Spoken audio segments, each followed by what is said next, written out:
Eu acho que o alto comando militar está a ser consequente e coerente com a natureza do seu poder, né? É um regime que surgiu fora do quadro normativo, constitucional e legal. Portanto, a sua forma de atuação é arbitrária e discricionária. Portanto, essa extinção do Conselho Superior da Magistratura, mais uma vez, confirma a natureza e os perigos que este tipo de regime comportam. Quer dizer, mas lá vamos lá perceber, na Guiné-Bissau está em curso uma tentativa de instauração de uma nova ordem fora do quadro constitucional, como já fiz questão de referir atrás. Mas é preciso perceber quem é que está por detrás disso. É bom recordar que no passado 23 de novembro houve as eleições que supostamente se designou das eleições gerais na Guiné-Bissau. Mas dentro daquelas duas eleições, as eleições mais importantes eram as eleições presidenciais. Porque, de facto, quem acompanha o sistema político guinense consegue perceber que o Presidente da República é o órgão com maior preponderância política. Então, é por isso, por causa dessas razões, que as eleições presidenciais na Guiné acabam se figurando como as eleições mais importantes. E, de facto, o povo guinense votou, apesar de todos os vícios, ou seja, o Parlamento está encerrado de forma injustificada, porque não houve dissolução do Parlamento. O governo que até então funciona na Guiné, é um governo fora daquilo que é legitimidade democrática, não resulta do Parlamento. A CNE estava caducada, ainda continua caduca. Neste caso, o recenseamento que foi feito foi sem observação e fiscalização dos partidos, ou seja, houve um conjunto de vícios que acompanharam o processo eleitoral. Mesmo assim, o povo guinense decidiu soberanamente exercer o seu direito democrático, foi votar e fez a sua escolha. E segundo as projeções, baseadas nas atas do apuramento local, sectorial e regional, o Fernando Dias tinha uma larga vantagem, ou seja, o candidato suportado pela oposição, neste caso, o partido PAIGC, ou Aliança Coligação Pai Terra Arranca, juntamente com coligação API, que a base garante, suportaram o candidato Fernando Dias e este candidato, segundo as projeções das atas destas três fases de apuramento, dava a entender que o Fernando Dias venceu as eleições logo a primeira volta, na primeira volta. E isto faz-nos perceber a natureza do golpe. O golpe que surgiu aqui, de facto, houve um golpe, mas o golpe não contra o presidente cessante, o Umar Sissoko Embalo, houve um golpe sim contra a vontade popular, contra o povo guineense. É preciso que se diga isto, porque há todos os elementos que estão à vista que ajudam a ilustrar esses aspectos. Eu vou só talvez apresentar dois pontos para as pessoas perceberem. Primeiro, quando há um golpe, uma ruptura com o sistema vigente num país, é preciso perceber quem é que teria motivações para o efeito. Mais do que ter motivações, quem é que teria meios para levar avante esse processo de ruptura. Na Guiné-Bissau, nós sabemos que não fazia qualquer sentido os senhores da oposição, nomeadamente Fernando Dias, Domingos Simões Pereira, surgirem com qualquer motivação para dar o golpe. Por quê? Porque não faz sentido, porque segundo as projeções estavam numa larga vantagem para com o Umar Sissoko Embalo. Então, razões para interromper o processo eleitoral não poderiam ter, não faz qualquer sentido, não há lógica nesse aspecto. Mas mais do que isso, mesmo que tivessem essa vontade, julgo eu que qualquer pessoa que acompanhou o processo eleitoral na Guiné rapidamente consegue perceber que também não tinham meios, não só meios de dar seguimento à vontade que poderia existir de colocar em causa a ordem vigente, mas isso ficou muito patente no curso do processo eleitoral, careciam de meios até para sustentar a própria campanha eleitoral. Então, se não tinham meios, mesmo que tivessem essa vontade, como acusa algumas personalidades aí, em certos meios de comunicação, não teriam meios para levar avante esse processo de ruptura com o sistema. Mas a grande verdade é que não tinham nem vontade, não havia vontade, nem meios para dar golpe. Mas vamos lá ver do outro lado. Do outro lado havia o Umar Sissoko Embalo, que tinha toda a expectativa e vontade de continuar na presidência da República. Primeiro, sendo derrotado nas eleições, obviamente tinha todo o interesse em pôr em causa o processo eleitoral em curso. Por quê? Porque estava a perder. E como bem indica, os dados das projeções de apuramento de mesa e do círculo e das regiões, o Umaru ia se perder logo a primeira volta. E, portanto, motivações para pôr em causa o processo eleitoral, o Umaru Sissoko Embalo tinha e tem. Agora, mais do que motivações, é preciso compreender que não só o Umaru tinha motivações, mas tem meios também propriamente para fazer uso. Primeiro porque está na Guiné, como até bem pouco tempo, o centro de todo xadrez e desenvolvimento de qualquer tipo de atividade, seja ela de natureza militar ou política. Portanto, qualquer pessoa que queria fazer qualquer atividade, inevitavelmente não teria condições sem a envolvência do próprio Umaru Sissoko Embalo. Mas, mais do que isso, tirando esses primeiros elementos, como é que ficou muito patente que o Umaru talvez seja o autor moral, pegando esses dados de todo esse golpe? Depois do golpe, não só não ficou preso, não foi privada da liberdade, está aí em circulação livremente, como tinha acesso a meios de comunicação e depois do golpe, o regime vigente no país, que ficou com responsabilidade de conduzir os destinos do país nesse suposto regime de transição, são pessoas que outrora eram generais do Umaru Sissoko Embalo, outrora eram ministros do Umaru Sissoko Embalo.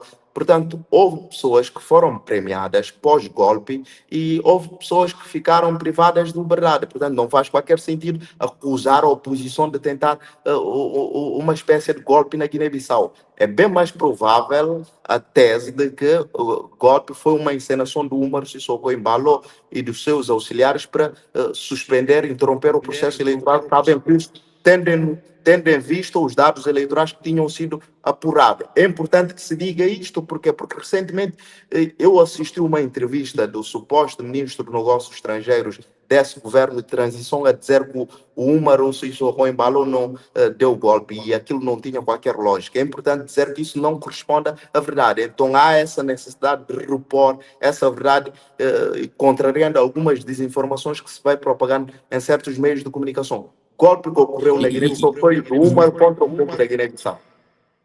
E agora temos o futuro do país nas mãos da CEDEAO, uma organização que já deixou a Guiné muito a desejar há bem pouco tempo. É desta que a CEDEAO terá condições de decidir o futuro do país? Não, mas decidir o futuro da Guiné, permita-me fazer esse reparo. CDAO não decidirá o futuro da Guiné-Bissau. O futuro da Guiné-Bissau será decidido pelos próprios guinenses. É claro que o CDAO pode juntar a nossa luta e colocar-se ao lado do povo guinense, mas neste momento a CDAO tem em mãos a sua própria sobrevivência. Aquilo que está em causa é a própria credibilidade da CDAO, que já é muito reduzida. A CDAO tem que pensar muito bem. Ultimamente tem deixado muito a desejar. E qualquer decisão aí pouco pensada no contexto concreto da Guiné-Bissau colocará logo em morte definitiva a CDAO. A CDAO, mais do que decidir o futuro da Guiné-Bissau, vai decidir o seu próprio futuro. E isto é que está em causa. O futuro da Guiné será decidido pelos próprios guinenses em dois planos. Primeiro, num plano cada acontecer a nível interno por via das resistências por parte da sociedade civil, que vai praticando atos de desobediência, que mais de qualquer outra coisa é um ato que tem respaldo do ponto de vista constitucional. Se há uma ordem instituída sem enquadramento constitucional, qualquer cidadão ou coletivamente temos a responsabilidade de não submeter a esta ordem e de resistir a qualquer custo e a qualquer meio a esta nova ordem vigente na Guiné-Bissau. E isso há de acontecer em várias dimensões, como se pode perceber, na Guiné-Bissau já vai existindo uma espécie de greve geral, uma espécie de mobilização para as manifestações, exatamente para procurar contrariar e fazer face ao regime instituído neste momento na Guiné-Bissau. E nós acreditamos seriamente que o poder que está instituído na Guiné-Bissau há de ser posto em causa exatamente nesses termos. Mas é preciso também considerar que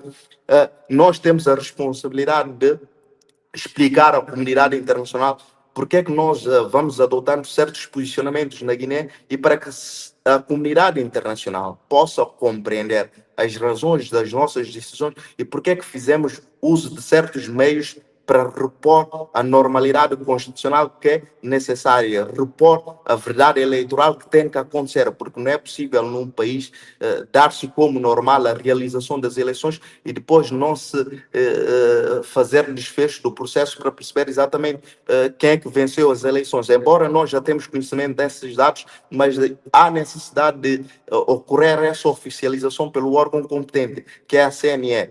E havendo essa exigência, que é a segunda exigência, nós também vamos ter que reivindicar exatamente um país em que as pessoas não poderão ser privadas de liberdade sem qualquer tipo de fundamento. Portanto, o regime que está vigente na Guiné-Bissau será combatido por via de mobilização interna e resistência a nível interno. E a explicação também à comunidade internacional no sentido de adotar posicionamento para isolar exatamente o regime vigente na Guiné-Bissau e ajudando e juntando-se ao povo guinense no combate a este regime que está instituído no país, que não tem qualquer tipo de enquadramento do ponto de vista jurídico. Portanto, isso será mais ou menos a forma como este regime será combatido na Guiné-Bissau, não propriamente por via da CEDEAO ou qualquer outra organização. Isso é um problema interno que há de ser resolvido pelo próprio povo guinense, porque é a única entidade responsável e soberana com capacidade de resolver os seus problemas, até porque a nossa história explica um pouco disso, e nós não acreditamos, não temos essa fé de que as soluções para os nossos problemas virão de fora. Não, não, não. Nós acreditamos seriamente que as soluções para os problemas da Guiné será precisamente a partir do povo guinense mobilizado e organizado para as causas que justificam esta mobilização, como sucede neste preciso momento. E como é que vê, como é que se explica a detenção até então de Domingos Simões Pereira, Otávio Lopes e, por exemplo, o deputado Marciano Indi? Porque é que os opositores é que estão neste momento presos?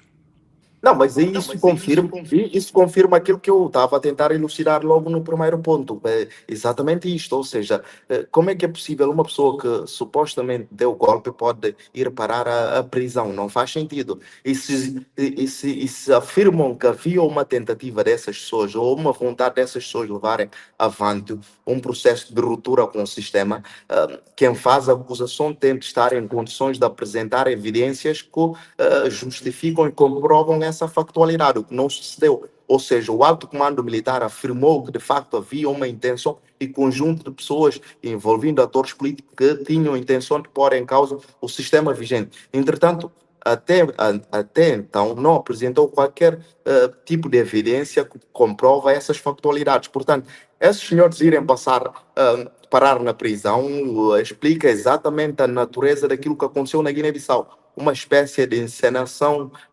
orquestrada e dirigida pelo Umar Sissoko Embalo e os seus auxiliares, como ficou bem patente. Quem está neste momento na presidência como presidente da transição é o general, ou ex-general particular do Umar Sissoko Embalo. Quem está como primeiro-ministro da transição é o ex-ministro das Finanças do Umar Sissoko Embalo. Então dá para perceber muito bem que isto é uma espécie de continuidade, uma espécie de manobra dilatória para fazer continuar aquilo que é o sissoquismo, o regime do Umar Sissoko Embalo. E quando é assim, é muito natural os opositores políticos vão parar à cadeia, até porque, se nós lembrarmos muito bem, não era por falta de vontades, era por falta de condições. As pessoas que foram parar a cadeia, nomeadamente o Domingos Simões Pereira e Otávio Lopes, que são do PAIGC, o PAIGC foi impedido de participar no pleito eleitoral sem qualquer tipo de fundamento. Com argumentos do Supremo Tribunal completamente ilógicos, baseada puramente numa lógica de achismo, sem qualquer tipo de respaldo legal. Ou seja, todas as pessoas, todos os partidos que tinham interesse de candidatar no processo eleitoral podiam fazer 60 dias antes do dia da votação. E o PGC submeteu a sua candidatura, o PGC e o Domingos Simões Pereira, para eleições presidenciais 65 dias antes do pleito eleitoral. E mesmo assim o Supremo Tribunal achou que a candidatura foi submetida fora do prazo, a candidatura foi extemporânea, ou seja, houve uma instrumentalização do Supremo Tribunal, como foi frequente durante o mandato do Umar Sissoko Embalo, porque não aconteceu só com o Supremo Tribunal. Dava para perceber exatamente que havia uma vontade de neutralizar os opositores políticos. Isso ficou muito mais patente neste regime, porque acabou por resultar na privação da liberdade exatamente dessas pessoas, sem qualquer tipo de direito mínimo que é assegurado a qualquer preso político. enquanto observador atento da Guiné-Bissau, consegue vislumbrar o futuro político de Umaru Sissoko Embalo na Guiné-Bissau a partir de agora? Não, o Húmaro politicamente está morto e o Húmaro politicamente está morto do ponto de vista metafórico. Mas agora, mais do que estar morto politicamente, o Húmaro tem responsabilidades, contas a prestar na Guiné-Bissau em várias dimensões. Eu posso apontar aqui várias factualidades que há de dar a entender rapidamente que o Húmaro, cedo ou tarde, terá de responder perante a justiça. Se lembrarmos o acordo que ele celebrou com o governo senegalês, que não podia, não tinha competência para celebrar aquilo, que configura eventualmente um crime de lesa pátria, mas mais do que isso, o próprio Úmaro, durante o seu mandato, afastou todo o ordenamento jurídico, toda a ordem constitucional e foi atuando de uma forma arbitrária, transformando a presidência da República numa espécie de sede de gangster, raptando, espancando as pessoas. Tudo isso tem consequências do ponto de vista jurídico, do ponto de vista penal. O Úmaro há de responder por todos esses atos. Portanto, Úmaro, mais do que estar morto politicamente, há de ter um futuro muito complexo mais à frente, porque terá muitas respostas para dar à justiça. E isso será talvez o futuro mais óbvio do Umaru Sissoko Embalo e mais complexo, não propriamente na arena política, porque isso é de menos. O Umaru terá de prestar contas na justiça para ver a sua vida não ser comprometida para sempre numa privação de liberdade quase O perpétua. que é que acha deste silêncio dos candidatos que disputaram eleições presidenciais que até então não se pronunciaram, não disseram nada sobre o golpe? Não, vamos lá ver. Talvez há aqui duas explicações para isso, mas colocando esses candidatos talvez em dois grupos, de uma forma simplificada. Alguns serão por receio as suas vidas e as suas integridades físicas, mas outras pessoas serão por os seus próprios interesses também estarem alinhados com o regime vigente na Guiné-Bissau, como eu fiz questão de ilustrar aqui o atual ministro dos Negócios Estrangeiros, desse suposto governo da transição na Guiné-Bissau, também foi candidato às eleições presidenciais. Como se pode ver, ele não se pronunciou. Por quê? Porque, primeiro, não tinha qualquer condição de ganhar as eleições. Mas agora, tendo a sua situação salvaguardada nessa nova ordem instituída no país, é bem provável que ele adote um posicionamento complacente com o regime vigente. Portanto, temos vários candidatos nessa situação. Mas há outros candidatos que se remeteram ao silêncio por causa de receio às suas vidas e às suas integridades físicas, que é completamente compreensível no contexto que estamos a viver atualmente. E isso pode-se apontar, por exemplo, o candidato Siga Batista, eventualmente João Mafo, o ex-presidente da República, não temos tanta certeza, mas dava-se a entender que ele estava muito mais alinhado ao projeto político da oposição do que propriamente ao projeto político do ex-presidente da República, Umaru Sissoko Embalo. Não sabemos se ele, de facto, está com receio da sua vida ou está também alinhado com os interesses vigentes atualmente no país. Mas é isso que sucede neste momento. Temos dois grupos de candidatos. Uns que estão em silêncio e veem a sua situação salvaguardada na ordem vigente atualmente no país. Outros estão em silêncio por causa de receio às suas vidas e às suas integridades físicas, que é perfeitamente compreensível no atual cenário político. Mas talvez aqui, só para ilustrar, mais do que estar em silêncio, é preciso compreender que a situação da Guiné em lado nenhum sucedeu desta forma. Não houve nenhum povo que decidiu traçar soberanamente, de forma democrática, o destino da sua vida, e essa escolha foi posta em causa de forma definitiva por um conjunto reduzido de pessoas. Isso não aconteceu em nenhuma parte da história da humanidade e não será a Guiné-Bissau a primeira realidade nesse sentido. Isto quero dizer com isto que as pessoas têm que perceber que isto é uma situação temporária que há de se ultrapassar. Há de se ultrapassar com, como já fiz questão de aludir, com mobilização interna e consciente do povo guinense que neste momento está em curso. E qualquer espécie de silêncio, de certo modo, é uma forma de estar em complacência com aquilo que sucede neste momento. Nós todos, sejamos candidatos ou não, temos a responsabilidade de pronunciar sobre a situação que existe no nosso país atualmente, para poder estar em condição de exigir aos outros, nomeadamente a comunidade internacional, um posicionamento. Repara, eu, por exemplo, e os demais colegas, estamos a exigir ao Portugal e às demais organizações internacionais que tomem um posicionamento sobre a situação que se vive na Guiné-Bissau. Eu só posso exigir aquilo que eu tenho e faço na prática, não posso exigir aos outros aquilo que eu não faço e não pratico. Portanto, nós, antes de solicitar qualquer tipo de auxílio externo, temos que estar em condições e predisposições de lidar com os nossos próprios problemas. Isso não passa por reservar-se, resignar-se a uma posição de neutralidade ou inércia, porque isso nada ajudará a levar avante o nosso progresso enquanto coletividade. Então, esse é o apelo que eu faço, tanto aos candidatos, assim como aos demais guineenses que nesse momento se encontram numa posição de dita neutralidade, que eu julgo que não existe. Não há neutralidade aqui. Todos nós temos responsabilidade de dizer o que é que achamos sobre o nosso país neste momento. E isso passa por ter um posicionamento e levar avante ações concretas que justificam o nosso posicionamento. É isso que se espera e exige de todos os guineenses e de toda a comunidade internacional.